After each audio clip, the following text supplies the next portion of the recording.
I'm Madison Harris, 24, and last spring I received the email that changed everything. I was a finalist for the Global Innovation Scholarship worth $250,000. My hands shook as I read it. Oxford University had been my dream since childhood. My sister Brittany's face flashed in my mind. She'd always resented my academic success, while our parents showered her with praise regardless. What happened next taught me that preparation isn't paranoia, it's protection.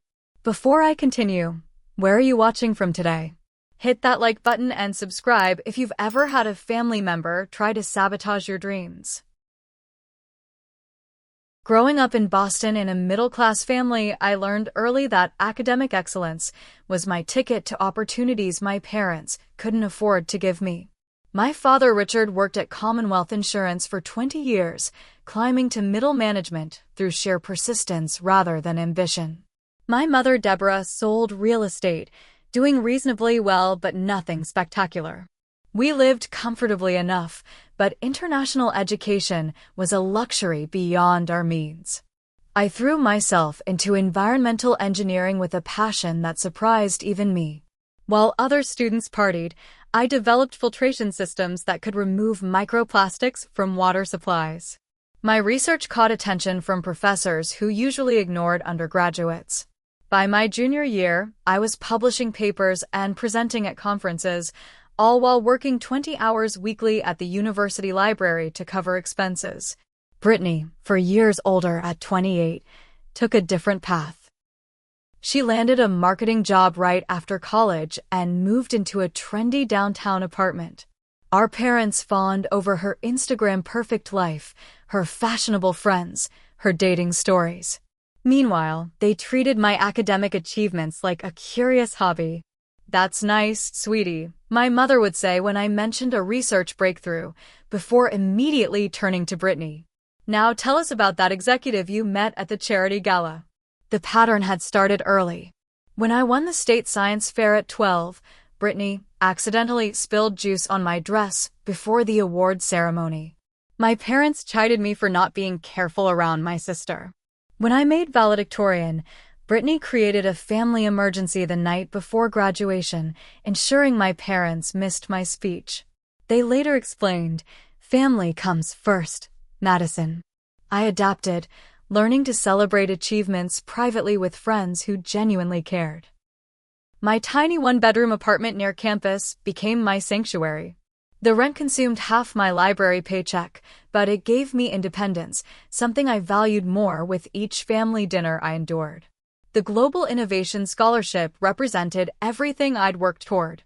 Only 15 students worldwide would receive it annually, full funding for graduate studies at Oxford, living stipend, research budget, and invaluable industry connections. The application process had been grueling: research proposals, essays, recommendation letters, preliminary interviews via video conference. When the email arrived announcing I was among 30 finalists, I nearly collapsed. The final selection would require an in-person interview in London with the scholarship committee. The email specified we needed to bring original academic transcripts, project documentation, passport, and visa documentation. The interviews would take place in 2 weeks. I immediately began organizing my materials. My transcript showed straight A's with a single A in freshman English. My project documentation included 3 published papers on environmental filtration systems. I already had a passport from a conference in Canada last year. The visa would be expedited through the scholarship program. For the first time in years, I felt genuine hope. This wasn't just about education, it was escape, validation, and the future I dreamed of. Oxford's environmental engineering program was pioneering technologies that could address climate change on a global scale. Working with those researchers could turn my small innovations into worldwide solutions. I rehearsed answers to potential questions, refined my presentation slides, and practiced explaining complex engineering concepts in accessible language. Every evening after my library shift, I'd stand before my bathroom mirror, pretending the scholarship committee was before me, challenging my ideas and testing my resolve. Professor Laura Williams, my faculty advisor, offered invaluable guidance. "They're looking for more than brilliance, Madison," she said during our preparation session. "They want resilience, adaptability. Don't just show them your success, show them how you've overcome obstacles." I smiled, thinking how my family had provided plenty of practice with obstacles.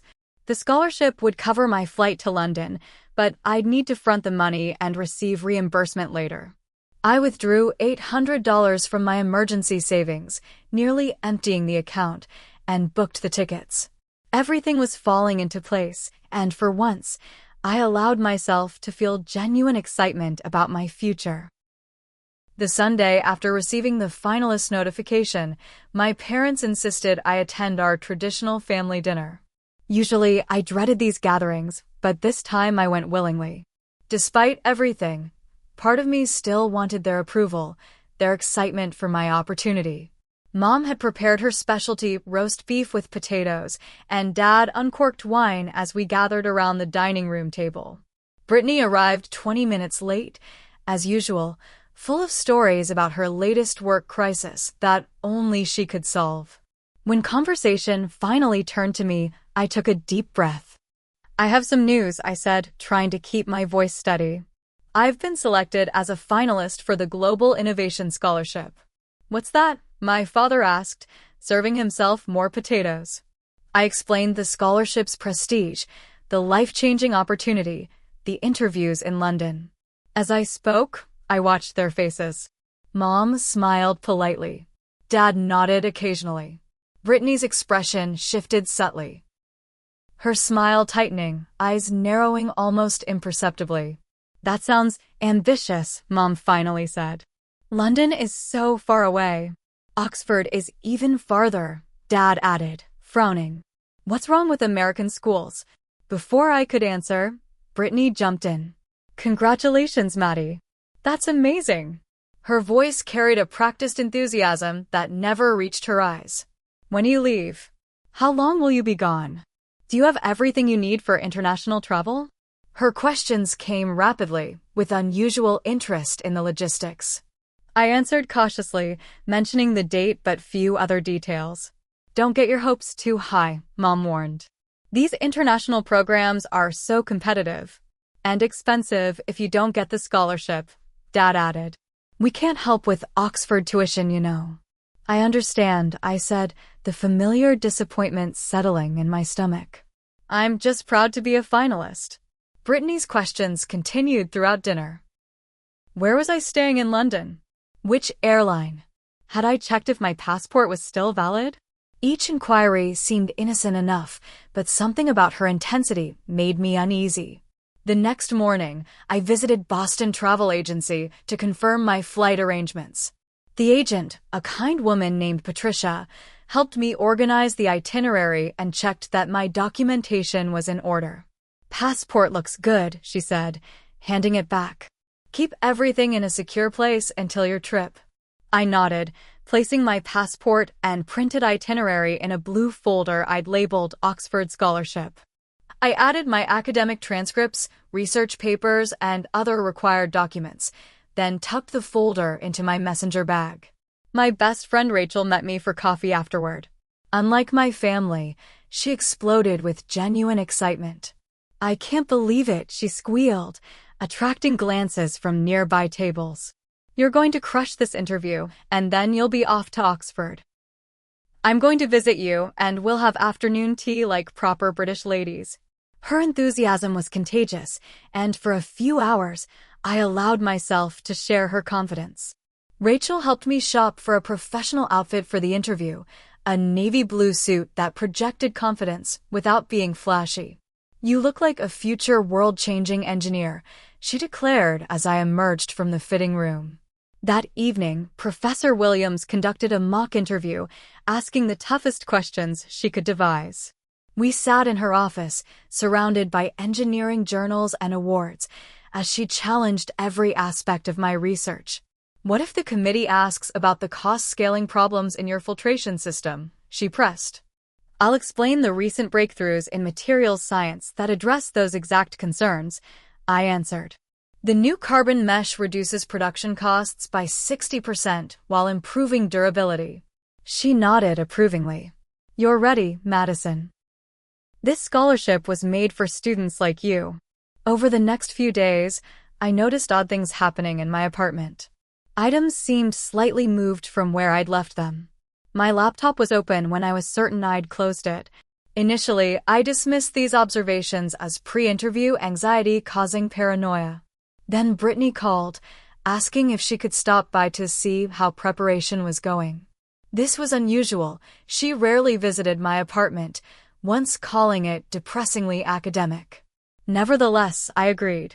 She arrived with coffee and muffins, an unprecedented gesture of support. As we talked, her eyes kept darting around my small living space. Where do you keep all your important stuff? She asked casually. This place is so tiny. I manage, I replied vaguely, increasingly uncomfortable with her questions. After she left, I checked my blue folder. Everything remained in place, but I couldn't shake my unease. That night, I placed the folder in my bedside drawer rather than on my desk where I usually kept it. The next morning, I received a strange text from Brittany. Hope you find everything you need for your trip. Sometimes important things go missing when we're stressed. The message sent a chill through me. I immediately checked my bedside drawer. The blue folder was there, but something compelled me to open it and verify the contents. My passport was gone. My hands trembled as I emptied the folder completely, spreading the contents across my bed. Academic transcripts, research papers, letters of recommendation, everything else remained. Only my passport had vanished.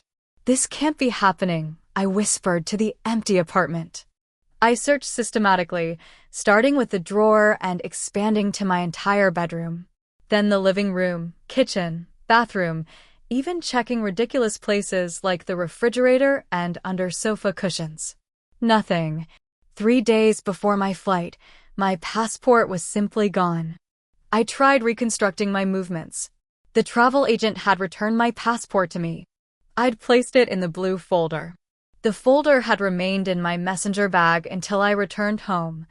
I'd then transferred it to my desk and later to my bedside drawer after Brittany's visit. Brittany's visit. Her unusual interest in my travel details suddenly made perfect sense. Her text message, almost taunting, about important things going missing. The strange feeling that someone had been through my belongings. I called Rachel in a panic. My passport is gone, and I think Brittany took it. Your sister. Rachel sounded shocked. Are you sure? That's criminal. She's always sabotaged me, but never something this big, I said, pacing my apartment. The scholarship interview is everything to me, and she knows it. Rachel arrived 30 minutes later to help search again, but we found nothing. She suggested calling the police, but what proof did I have? A missing passport and suspicions about my sister would hardly compel them to action. Confront her, Rachel finally said. Directly ask if she took it. I drove to Brittany's apartment that afternoon, rehearsing what to say. She answered the door in workout clothes, feigning surprise at my visit. Maddie, what brings you here? My passport is missing, I said, watching her face carefully. I can't find it anywhere. For a split second, something flickered in her eyes, satisfaction. Then her expression morphed to concern. Oh no! When did you last see it? Have you looked everywhere? It was in my folder after the travel agency, and now it's gone. No one else has been in my apartment except you. Her face hardened. Are you accusing me of something? Did you take my passport, Brittany? How dare you, she exclaimed, hand dramatically pressed to her chest. I've been nothing but supportive of your scholarship thing. Maybe you misplaced it. You've always been absent-minded when you're stressed. I need that passport for my interview. If you took it, please just give it back. No questions asked. I can't believe my own sister would accuse me of theft, she said, eyes welling with tears that appeared on command. You should leave before you say something else you'll regret. I left empty-handed, but more convinced than ever of her guilt. My next stop was my parents' house, hoping they might intervene. Mom opened the door, surprised to see me midweek. Madison? Is everything all right? I explained the situation as calmly as possible, detailing the missing passport, the upcoming interview, my suspicions about Brittany. With each word, my mother's expression grew more closed. "That's a very serious accusation," she said when I finished. "Brittany would never do something like that." "Mom, she sabotaged me before. Remember the science fair? My graduation. Those were accidents, misunderstandings. This is different. You're talking about theft." Dad emerged from his study, having overheard. "What's this about Brittany stealing?" I repeated my story, watching his face grow increasingly stern, not with concern for my situation, but with disapproval of my accusation. "Madison, you need to be careful throwing around accusations like that," he said. "Family is everything. Brittany has always been there for this family." "What about being there for me?" I asked, voice rising. "This interview could change my life. Maybe you should consider," my father said slowly, "that some opportunities aren't meant for everyone. Oxford is an ocean away. Perhaps this is a sign you should look closer to home." My mother nodded in agreement. "Everything happens for a reason, sweetie. If this scholarship is meant to be, you'll find your passport." I stared at them, speechless. Their dismissal felt like a physical blow. They were actually suggesting I should interpret this sabotage as divine intervention rather than what it was, deliberate undermining by their favorite daughter. As if summoned, my phone buzzed with a text from Brittany. "Mom says you lost your passport. So careless. Maybe try checking between your books? Things get lost in your academic mess all the time." The taunting tone was unmistakable. She knew exactly where my passport was in her possession. I was about to leave when I noticed Brittany's purse on the entryway table. She must have come directly to our parents after my confrontation. Acting on impulse, I grabbed it, claiming I needed a tissue. Inside, I found her phone. While my parents disappeared into the kitchen to make tea, I quickly scrolled through her recent texts. There it was, a message to her friend Jessica. "Maddie's precious scholarship dreams are officially on hold. No passport, no interview, no Oxford. Problem solved." I took a photo of the message with my own phone just as my mother returned. The evidence confirmed what I already knew, but my parents refused to even look at it. "You went through your sister's private messages?" my father said, aghast. "Madison, I don't recognize you right now." "I don't recognize any of you," I replied, voice breaking. "My own family is actively preventing my success, and you're enabling it." "That's enough," my father said firmly. "I think you should leave and cool down. When you're ready to apologize to your sister, we'll talk." I left their house in tears, the weight of betrayal crushing my chest. In my car, I screamed in frustration, pounding the steering wheel until my hands hurt. 3 days until my flight, and my passport was gone, taken by my own sister with my parents' implicit blessing. For the first time in my life, I felt truly alone. As I drove away from my parents' house, memories flooded back, a lifetime of Brittany's sabotage and my parents' willful blindness. When I was 16, I'd been selected for a prestigious summer science program at MIT. Brittany had accidentally deleted the acceptance email before I saw it. By the time I discovered what happened, the deadline had passed. My parents said I should have checked my spam folder more carefully. During college applications, she'd convinced me Harvard's engineering program was overrated while applying there herself. I later discovered she'd feared we'd both be accepted and I'd outshine her. She didn't get in anyway. There was the senior science fair project she'd damaged the night before judging. The recommendation letter she'd forgotten to mail for my first scholarship application. The study notes she'd borrowed before my organic chemistry final. Each incident taught me a painful lesson. I couldn't count on my family to support my success. More importantly, I couldn't afford to have only one path forward. That's when I developed what I privately called my backup system. For every important deadline, application, or document, I created alternatives and contingencies. I kept duplicate copies of important papers. I submitted applications early. I maintained relationships with professors who could provide emergency recommendations. And 3 weeks ago, when I'd received the finalist notification for the Oxford scholarship, I'd immediately applied for an emergency passport replacement, just in case. I hadn't told anyone about this precaution. Even Rachel thought I was being paranoid when I mentioned considering it. "Your sister is jealous, sure, but she wouldn't go that far," she'd said. But I knew better. I knew Brittany. I pulled into the parking lot of a coffee shop and called Professor Williams. "My passport is gone," I explained, trying to keep my voice steady. "My sister took it. My parents won't help." Instead of expressing shock or suggesting I report the theft, she asked simply, "What's your plan, Madison?" Her confidence in my ability to solve this problem steadied me. I took a deep breath. I applied for an emergency passport replacement 3 weeks ago as a precaution. The application should be processed by now. "Good thinking," she said approvingly. "Do you need help expediting it?" "I might. The interview is in 3 days. I have a contact at the Boston Passport Agency from an international research project last year. I'll call her right now." Within an hour, Professor Williams had arranged an emergency appointment for me the following morning. The replacement would cost an additional $200, money I didn't have after booking the flight. Rachel came through without hesitation. "I just got my tax refund," she said when I called her. "Consider it an investment in your future. You'll hire me when you're a famous environmental engineer. My boss at the library, Mrs. Chin, rearranged the schedule so I could take the next day off. This scholarship matters, Madison. We'll manage without you."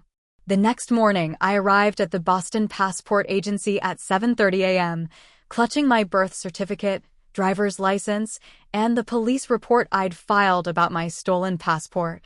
Professor Williams' contact, a serious woman named Eleanor, met me at the entrance. "Laura explained your situation," she said quietly. "We'll process this as quickly as possible."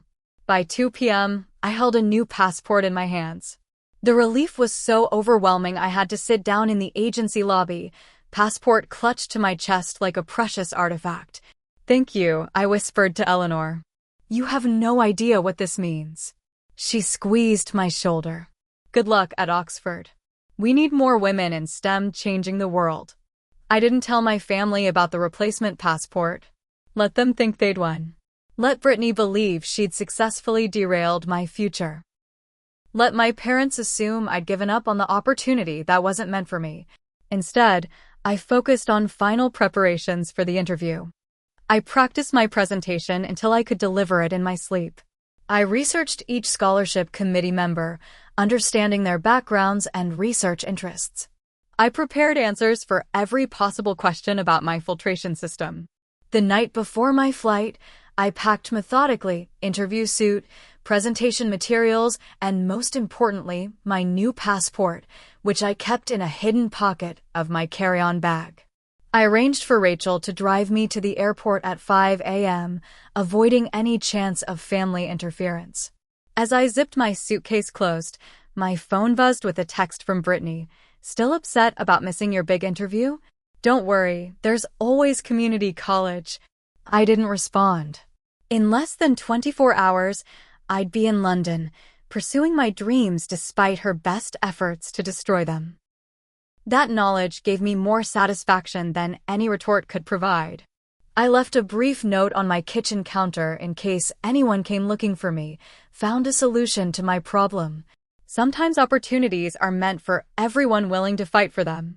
For the first time in my life, I was completely free of my family's toxic influence. The realization was both terrifying and exhilarating. Rachel arrived at 4:45 a.m., bleary-eyed but excited. "Operation Oxford Escape is a go," she whispered dramatically as I loaded my suitcase into her car. "Thank you for everything," I said, buckling my seatbelt. "I couldn't have done this without you." That's what best friends are for, helping you escape family sabotage and pursue life-changing scholarships across the ocean.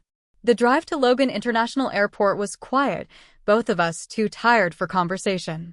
The terminal was already bustling with early morning travelers when we arrived. "Text me when you land," Rachel said, hugging me tightly. "And when you get the scholarship. Because you will." I checked in without issues, my new passport accepted without question. As I waited to board, I turned my phone to airplane mode, cutting off any potential last-minute interference from my family. The 7-hour flight to London Heathrow gave me time to review my notes and, eventually, to sleep. I woke as we began our descent, the English countryside spreading beneath us in a patchwork of green fields. Navigating through Heathrow's massive terminals, I felt a growing sense of confidence. I'd overcome significant obstacles just to reach this point. The interview itself suddenly seemed less intimidating by comparison. The scholarship program had arranged accommodations for finalists at a small hotel near the interview venue. My room was simple but comfortable, a single bed, desk, and window overlooking a quaint London street. After showering away the travel fatigue, I unpacked my suit and hung it to remove any wrinkles. That evening, I ventured out to find dinner, eventually selecting a small Indian restaurant where I ate butter chicken while reviewing my presentation notes one final time. The waiter, noticing my concentration, brought me extra chai tea for brain power. Back in my hotel room, I laid out everything for morning. Suit, shoes, folder with presentation materials, and my precious passport tucked safely away. Sleep came surprisingly easily, my body and mind exhausted from the emotional roller coaster of the past few days. I woke before my alarm, stomach fluttering with anticipation. The interview was scheduled for 10 a.m. at the Royal Institution, a historic building that had hosted scientific luminaries for centuries. As I dressed, I imagined joining their ranks someday. Madison Harris, environmental engineer, Oxford scholar. The Royal Institution's imposing facade made my heart race as my taxi pulled up. Inside, I checked in with the receptionist who directed me to a waiting area where other finalists had gathered. There were 15 of us, from Singapore, Kenya, Brazil, India, Canada, and more, all brilliant, all nervous. A tall woman with silver hair approached me as I took a seat. "Madison Harris? I'm Dr. Eleanor Bennett, head of the scholarship committee." I stood quickly, extending my hand. "It's an honor to meet you, Dr. Bennett. Your work on sustainable urban water systems inspired my research." She smiled, seemingly pleased by the recognition. "I've read your application with interest. Particularly your microplastics filtration system. Very innovative approach." Our conversation was cut short as assistants began calling finalists for their interviews. I was scheduled fifth, giving me nearly an hour to observe others returning, some looking relieved, others devastated. Madison Harris called a young man with a clipboard. "The committee is ready for you." The interview room was intimidating, a long table where 5 committee members sat facing a single chair. Behind them, large windows overlooked London's skyline. "Please begin with your presentation," Dr. Bennett instructed once I was seated. I connected my laptop to their projector and launched into my carefully rehearsed presentation. For 15 minutes, I explained my filtration system's design, potential applications, and preliminary results. The committee watched intently, occasionally noting something on their tablets. Then came the questions, probing, challenging, sometimes seemingly designed to provoke. "Your cost projections seem optimistic," noted a professor from MIT. "How would you address scaling issues?" "The latest carbon mesh technology reduces production costs by 60%, I replied confidently. "I've included sensitivity analysis in Appendix B showing break-even points even with substantial material cost increases." "What about implementation in developing regions without consistent electricity?" asked another committee member. "The system can be modified to work with solar power," I explained. I've designed a low-energy alternative specifically for rural applications.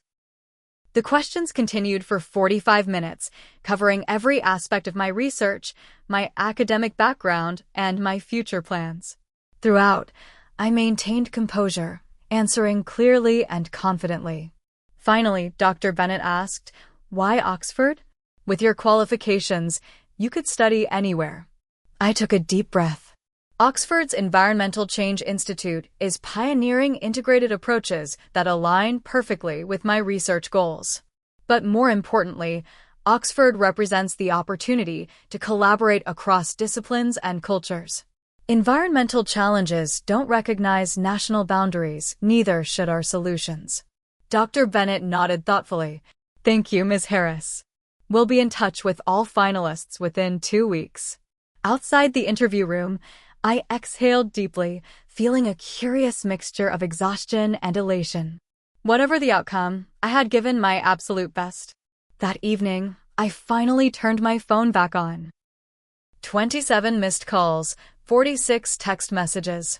Most from my parents, increasingly frantic as they realized I'd somehow made it to London despite their daughter's sabotage. I listened to one voicemail from my father. "Madison, your mother and I are very concerned.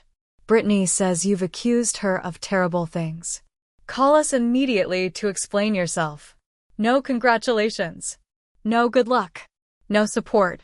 I called Rachel instead, recounting the interview in detail. "They'd be fools not to pick you," she declared loyally. "When do you fly back?" "Tomorrow afternoon. I should be home by evening. Want me to pick you up from the airport?" "Actually, yes. I'm not ready to face my family yet." After we hung up, I received a text from Brittany. "Mom and Dad say you somehow made it to London. Impressive determination, I'll give you that. But scholarships like this go to people with connections and privilege, not library assistants from Boston." Her message revealed everything about why she'd tried to sabotage me. She couldn't bear the thought of my success contradicting her worldview, where family background and connections determined outcomes rather than merit and hard work. I didn't respond. Instead, I ordered room service, took a long bath, and went to bed early. Tomorrow, I'd return to Boston and wait for the committee's decision. Whatever happened, I'd proven something essential to myself. No one could stop me unless I allowed it. The return flight to Boston gave me time to consider my next steps. Rachel met me at the arrival gate, hugging me tightly before taking my suitcase. "Welcome back, future Oxford scholar. Your chariot awaits." "Thanks for picking me up," I said as we walked to her car. "I'm not ready to deal with my family yet." "You can stay with me if you want," she offered. "My roommate is visiting her parents this week." I gratefully accepted. The thought of returning to my apartment, where Brittany might be waiting to confront me, was exhausting.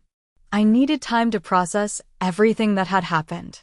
The reprieve lasted exactly 3 days. I was reviewing research notes at Rachel's dining table when someone pounded on the door. Rachel opened it to find Brittany standing there, face flushed with anger. "I need to talk to my sister," she demanded, pushing past Rachel into the apartment. When she saw me, her eyes narrowed. "Very clever, Madison. Very sneaky." I closed my laptop calmly. "Hello, Brittany. What brings you here?" "Cut the innocent act. How did you do it? How did you get to London without your passport?"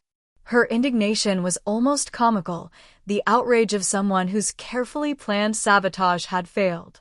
"I got a replacement," I said simply. "Emergency processing." "That's impossible. It takes weeks to replace a passport. Not if you apply in advance. Not if you anticipate someone might steal the original." Her face paled. "What are you talking about?" "I know you, Brittany. I've always known you. Every time something good happens for me, you try to ruin it. So this time, I prepared." "You're being paranoid," she scoffed, but her voice lacked conviction. "Am I? Should we discuss your text to Jessica? Maddie's precious scholarship dreams are officially on hold. No passport, no interview, no Oxford. Problem solved." The color drained from her face. "You went through my phone? That's invasion of privacy. And stealing my passport isn't?" Rachel, witnessing this exchange, quietly took out her phone and began recording. "I never admitted taking anything," Brittany said defensively. "You don't need to. We both know the truth. What I don't understand is why. Why sabotage your own sister's future?" Something in my calm questioning broke through her defenses. Perhaps it was the realization that her plan had failed completely. Perhaps it was finally being directly confronted with her behavior. "You don't understand what it's like," she suddenly burst out. "Living in your shadow all these years." My shadow. I was genuinely confused. Mom and Dad have always favored you. They give me attention because they feel sorry for me. It's always been Madison's so smart, Madison's so dedicated, Madison's going places. Do you know what Dad told me when I got my marketing job? "At least you found something suitable for your abilities. Like I'm some consolation prize." "That doesn't justify what you did," I said, maintaining my composure despite my shock at her perspective. "I didn't want you to leave," she admitted, tears forming. "If you go to Oxford, you'll become even more impressive, even more perfect. You'll never come back, and I'll be stuck here, always the lesser sister." Her admission hung in the air between us. Rachel had stopped recording, clearly uncomfortable witnessing such a raw family moment. "Brittany," I said finally, "my achievements don't diminish yours. My opportunities don't come at your expense. We're not in competition unless you make it that way." "Easy for you to say when you're winning," she muttered. "I'm not winning. I'm pursuing my own path, just as you should pursue yours. And for the record, I worked in the library 20 hours a week, maintained a perfect GPA, and developed my research while you were getting promotions and moving into your downtown apartment. None of this came easily." She looked away, unable to meet my eyes. "Are you going to tell Mom and Dad what I did? I think we all need to talk. Really talk, for once." The family meeting happened the following evening. I insisted we meet on neutral ground, a private room at a local restaurant rather than our parents' house or my apartment. I arrived early, setting up my laptop with the evidence I'd collected: the photo of Brittany's text to Jessica, my police report about the stolen passport, and the timeline of events. My parents arrived first, looking uncomfortable and defensive. My father immediately launched into his concerns. "Madison, your behavior has been concerning. These accusations against your sister, sneaking off to London without telling us." I cut him off gently but firmly. "Dad, please wait until Brittany arrives. We need to discuss this as a family with all facts present." When Brittany finally arrived, she wouldn't meet anyone's eyes. She slid into her chair looking like someone approaching the guillotine. "Thank you all for coming," I began formally. "I've asked for this meeting because what happened with my scholarship opportunity revealed some serious issues in our family dynamics that we need to address." "If this is more accusations," my father started. "It's not accusations, Dad. It's evidence." I turned my laptop screen toward them and played the recording Rachel had made of Brittany's confession. My parents watched in stunned silence as Brittany admitted to stealing my passport, explained her jealousy, and revealed her fear of my success. When the recording ended, my mother had tears streaming down her face. My father looked shell-shocked. "Brittany?" my mother whispered. "Is this true? Did you take Madison's passport?" Brittany nodded miserably. "I did. I'm sorry. But why would you do something so criminal?" my father asked, his voice hollow. "Because I knew you'd defend me," she said quietly. "You always do." Her words hung in the air, indicting not just herself, but our parents as well. Their pattern of excusing her behavior, of prioritizing family peace over accountability, had enabled her most destructive impulses. "I don't understand," my mother said, wiping her tears. "We've always treated you both equally." I shook my head sadly. "No, Mom, you haven't. But that's a longer conversation. What matters now is acknowledging what happened and moving forward." "Are you going to press charges?" my father asked, fear evident in his voice. "No, but things need to change. I love you all, but I need boundaries. I need to pursue my future without sabotage from my own family. What does that mean? My mother asked anxiously. It means I'll make my own decisions about Oxford if I receive the scholarship. It means I expect support, not undermining. And it means no more excuses for harmful behavior from anyone. We talked for hours that night, painful truths emerging that had been buried for years. My parents struggled to accept their role in enabling Brittany's behavior. Brittany alternated between defensive anger and genuine remorse. I maintained firm boundaries while offering forgiveness. When we finally left the restaurant, nothing was resolved completely, but the first honest conversation of our adult lives had begun. My mother hugged me tightly before they left. "I'm proud of you," she whispered. I should have said that more often. The following weeks were quiet. I returned to my apartment and my library job. My family gave me space, our communication limited to occasional texts. I focused on research and tried not to obsess about the scholarship decision. 2 weeks after the London interview, I received an email notification, Global Innovation Scholarship Announcement, live stream details. The committee would announce recipients via international broadcast rather than individual notifications. The stream would be available on the Scholarship Foundation's website in 3 days. I decided not to tell my family about the announcement. Whatever the outcome, I needed to experience it privately first, without managing their reactions alongside my own emotions. The day of the announcement, I sat alone in my apartment, laptop open to the live stream. Dr. Bennett appeared on screen at exactly noon, thanking all finalists before announcing, "We will now reveal the 15 recipients of this year's Global Innovation Scholarship." I held my breath as names were called alphabetically by country. When they reached the United States, my hands were shaking so badly I could barely keep my coffee cup steady. From the United States of America, Dr. Bennett said, Madison Harris, Boston University, Environmental Engineering. The coffee cup slipped from my fingers, spilling across my desk. I barely noticed, staring at my name displayed on the screen while Dr. Bennett described my research project to viewers worldwide. I had done it. Despite everything, I had done it. Oxford University. A $250,000 scholarship. The opportunity to develop my research on a global scale. All of it was now reality.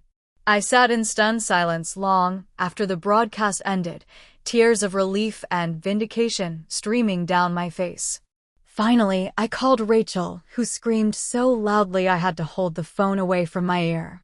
"I knew it," she shouted. "I absolutely knew it. When you leave, we need to celebrate." We arranged to meet that evening for dinner. I spent the afternoon in a daze, alternating between checking the official email confirmation dozens of times and trying to absorb the reality of my new future. Around 6 p.m., my phone exploded with notifications. My parents calling. Brittany texting. Professor Williams emailing. It seemed they had all discovered the announcement simultaneously. The text from my father was simple. "We saw you on the news. Can we talk?" The Global Innovation Scholarship ceremony in London was surreal. 2 weeks after the announcement, I found myself in a grand hall alongside 14 other recipients from around the world. We wore formal attire and listened to speeches from renowned scientists, university presidents, and foundation directors. Dr. Bennett presented each of us with an elegant certificate and a small crystal globe, symbols of our academic achievement and global perspective. When my turn came, she smiled warmly. Madison Harris, she announced, whose innovative filtration system promises to address one of our most pressing environmental challenges, microplastic pollution in water supplies. As I accepted the award, cameras flashed. The ceremony was being broadcast internationally on educational networks and live-streamed on the Foundation's website. Somewhere in Boston, I knew my family might be watching. After the ceremony, during the reception, Dr. Bennett sought me out. "Your interview was exceptional, Madison. But what impressed the committee most was your resilience. Professor Williams mentioned some of the obstacles you overcame just to reach London. I blushed, surprised my mentor had shared those details. I believe in backup plans. As do I, she replied. Oxford will benefit from your perspective. We need problem solvers who persist despite challenges.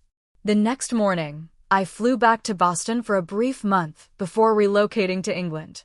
My apartment was filled with congratulatory flowers when I returned, from Professor Williams, from my library colleagues, from Rachel and other friends. But nothing from my family. Until there was a knock at my door the following evening. My parents stood in the hallway, looking uncertain. Behind them, Brittany shifted nervously from foot to foot. We saw you on television, my mother said. You looked beautiful accepting your award. May we come in?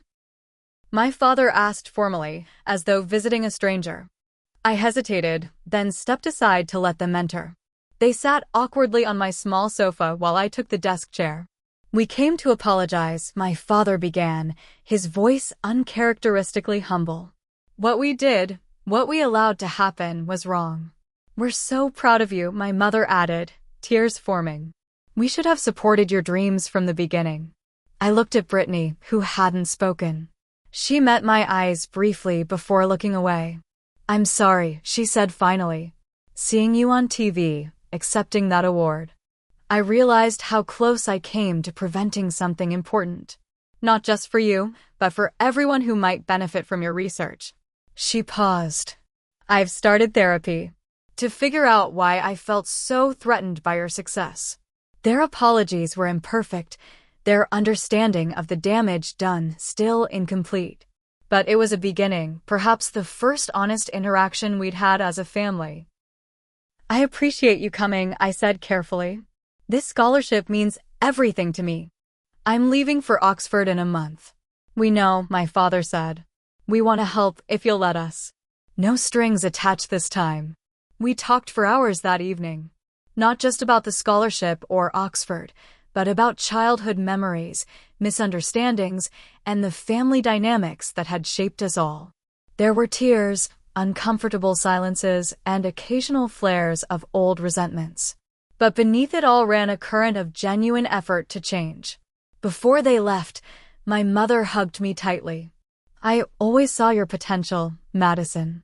I was just afraid to encourage it because it might mean losing you to bigger opportunities far away. You never lose people by supporting their dreams, Mom. You only lose them by trying to clip their wings. The month before Oxford passed quickly. I resigned from the library, packed up my apartment, and prepared for my new life abroad. Professor Williams hosted a farewell gathering where colleagues and friends celebrated my achievement.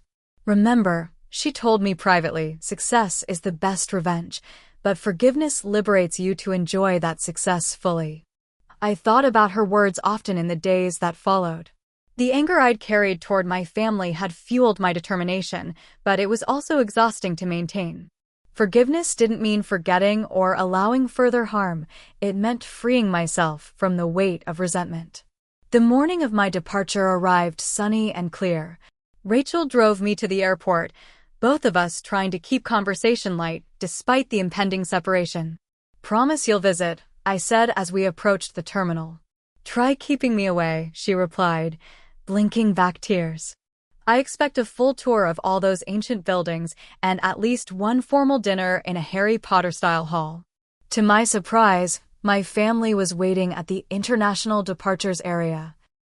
My mother held a small gift bag while my father awkwardly carried flowers. Brittany stood slightly apart, hands in her pockets. We wanted to see you off properly, my mother explained, handing me the gift, a leather-bound travel journal with my initials embossed on the cover.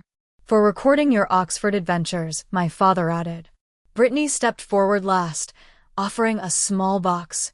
Inside was a silver compass pendant on a delicate chain. To help you find your way, she said softly. And maybe someday find your way back to us too. I fastened the necklace around my neck, touched by the symbolism despite our complicated history. Thank you. As I moved toward security, I turned back one last time. I'll send my Oxford address once I'm settled. If you want to visit sometime. My mother's face lit up. We'd love that. Whether they would actually come remained to be seen. Whether our relationship could truly heal was uncertain. But for the first time, it felt possible. Boarding the plane to London, to Oxford, to my future, I reflected on everything that had brought me to this moment. The years of hard work, the obstacles overcome, the betrayal and subsequent resilience, the backup plans that became primary paths. I had learned that preparation isn't paranoia but self-protection. That family dynamics can be toxic even when wrapped in love. That true support comes from unexpected places, mentors, friends, even strangers who believe in your potential. Most importantly, I'd learned that no one can stop you from pursuing your dreams unless you allow it. There will always be obstacles, some placed deliberately in your path, others arising by chance. The difference between success and failure often lies not in avoiding these obstacles, but in having the foresight to create alternatives when they appear. As the plane lifted off American soil, I opened my new journal and wrote my first entry. Today begins the next chapter. One where I define my own opportunities and create my own path. Oxford awaits, and so does the future I've fought for. Have you ever had someone try to sabotage your dreams?